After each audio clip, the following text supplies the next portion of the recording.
A call for the Media Association of Trinidad and Tobago to officially recognize the contribution of journalists during the 1990 attempted coup.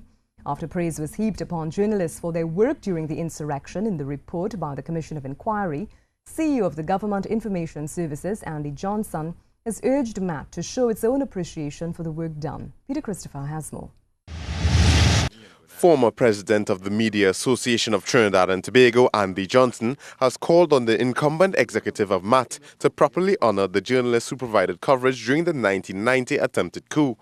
Johnson, who is currently Chief Executive Officer of the Government Information Services Limited, made the call after making reference to statements made last week after recommendations stemming from the Commission of Inquiry into the event were revealed.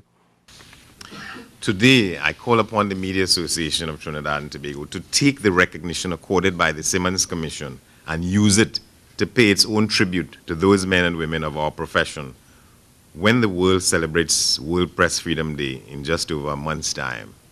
I commit to assisting in any such effort. Several members of the media were also praised in the report for their work during the incident. These include Jones P. Madeira, Raul Pantin, Dominic Kalipasad, Dennis McComey, Emmett Hennessy, and Edison Carr, as well as other staff held hostage at TTT, 610 Radio, and Radio Trinidad. Mr. Johnson added to that list, putting forward the names of 3 women for their work during the coup attempt: Kamini Maraj, Gail Alexander, and Della Ann Stewart. Kamini Maraj, embedded with members of the Trinidad and Tobago Defense Force at the time. She spent days and nights on top, from a vantage point on top of the Hall of Justice, looking on at the Red House as what was going on there. Gail Alexander braved all kinds of dangerous possibilities to keep doing the reporting for The Guardian. And Della Ann Stewart's pictures told the stories about what was being captured in downtown Port of Spain on those critical 6 or 7 days.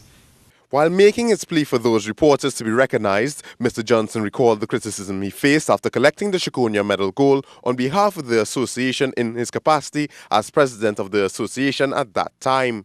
He said this memory and the controversy surrounding it prompted him to revisit the idea of honoring those involved in providing coverage of what transpired during the July 27 to August 1, 1990 coup attempt. While the media was praised for its very good coverage of the 1990 insurrection in the Sir David Simmons report, one of the recommendations put forward by the Commission was to improve the media's ability to cover emergency situations. Peter Christopher, C News. One contacted about Mr. Johnson's comments, current MAT President Curtis Williams says while he was yet to hear in what context the suggestion was made, any such decision would be left to the association's management.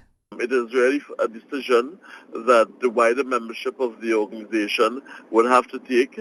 Secondly, the agenda of the MAT is determined by the members of MAT and certainly not by a member of the Government Information Services.